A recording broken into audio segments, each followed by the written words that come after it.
Olá, meu nome é Arthur e hoje nós iremos iniciar o estudo da área da física conhecida como dinâmica, que é a parte da mecânica. E ainda neste vídeo eu vou falar sobre o conceito de força e a primeira lei de Newton. Então vamos lá. Força é o agente da dinâmica responsável por alterar o estado de repouso ou movimento de um corpo. Quando se aplica uma força sobre um corpo, esse pode desenvolver uma aceleração, como estabelecem as leis de Newton, ou se deformar. Existem diferentes tipos de força na natureza, tais como a força gravitacional, força elétrica, força magnética, força nuclear, força de atrito e força de empuxo, etc. As forças são grandezas vetoriais que, portanto, precisam ser definidas de acordo com seu módulo, direção e sentido. O módulo de uma força diz respeito à sua intensidade. A direção diz respeito às direções nas quais as forças se aplicam. Horizontal e vertical, por exemplo. Cada direção, por sua vez, apresenta dois sentidos, positivo e negativo, esquerda e direita, para cima e para baixo. Então, para ver se a gente conseguiu memorizar, vamos realizar uns exercícios. Indique a alternativa em que todos os itens representam força. Alternativa A: peso, gravidade, atrito. Alternativa B: peso, empuxo, atrito. Alternativa C: gravidade, impulso, aceleração.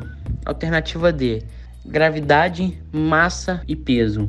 Alternativa E: energia, velocidade e atrito. Resolução: a resposta correta é a letra B, pois são considerados como força somente o peso, o empuxo e o atrito. Pois gravidade é uma aceleração dada em metros por segundo ao quadrado. A velocidade é a mudança de posição em função do tempo, dada em metros por segundo.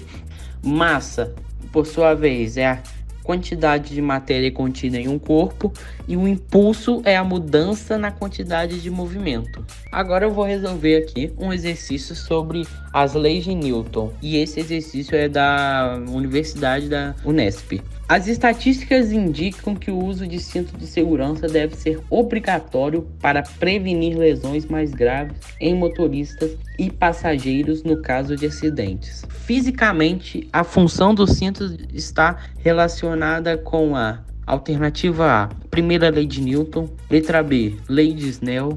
Letra C: lei de Ampère. Letra D: lei de Ohm. Letra E: a primeira lei de Kepler. A alternativa correta é a letra A, por causa que a função do cinto de segurança, está relacionada à primeira lei de Newton, já que em caso de colisão, o cinto ele faz uma força que é contrária ao movimento, e isso impede que o passageiro continue o movimento inercial e ele se lesione. Olá, meu nome é Matheus e eu irei falar sobre a primeira lei de Newton. Bom, mas primeiro vamos entender o que são as leis de Newton. Bom, as leis de Newton possibilitam a compreensão dos comportamentos dinâmicos e estéticos de corpos que estão isolados ou interagindo com outros, que são observados em referenciais inerciais. O referencial inercial é um sistema em que corpos livres não têm seu estado de movimento alterado, ou seja, corpos livres não sofrem acelerações quando não há forças exercidas sobre eles. A interação entre dois ou mais corpos é medida a partir do conceito de força, quantificando e analisando o resultado físico de interação sobre cada corpo, isto é, a interação entre pares de corpos, que são responsáveis pela mudança de velocidade dos corpos nos quais atuam. Bom, vamos falar então da primeira lei de Newton, que é o princípio da inércia. Ele diz aqui que todo corpo persiste em seu estado de repouso, ou movimento retilíneo uniforme, a menos que seja compilado a modificar esse estado pela ação das forças impressas sobre ele. Bom, isso significa que um objeto em repouso ou movimento retilíneo uniforme tende a permanecer nesse estado se a força resultante sobre ele é nula. O princípio da inércia pode ser observado em várias situações, como essa daqui, de um carro andando e aí o motorista bate em um muro, e como o carro é conversível, o motorista é lançado para frente, ou seja, o carro bate, ele para, mas como o motorista está com a mesma velocidade do carro, o carro vai parar, mas o motorista vai sair voando do carro com a mesma velocidade do carro.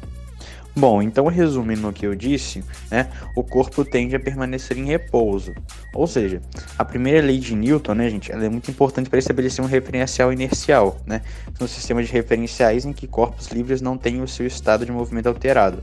Ou seja, corpos livres não sofrem acelerações quando não há forças sendo exercidas, pois as leis de Newton são válidas apenas como referenciais inerciais. Bom, então para poder fixar o que a gente já viu nesse vídeo, vamos fazer alguns exercícios aqui.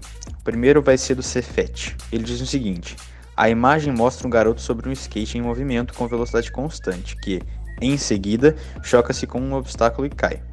Aí a pergunta é: a queda do garoto justifica-se devido a ou ao? Aí letra A, princípio da inércia. Letra B, ação de uma força externa. Letra C, princípio da ação e reação. E letra D, força de atrito exercida pelo obstáculo. Bom, como a gente viu nesse vídeo, a resposta certa seria letra A, princípio da inércia. Por quê?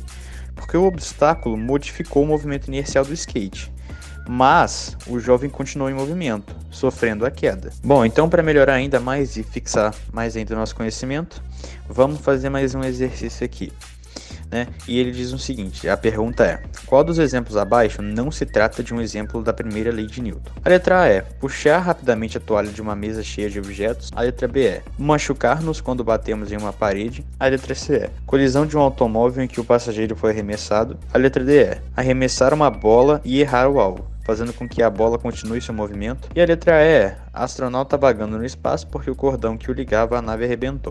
Oh my God! Bom, a resposta certa para essa questão vai ser a letra B, machucar-nos quando batemos em uma parede.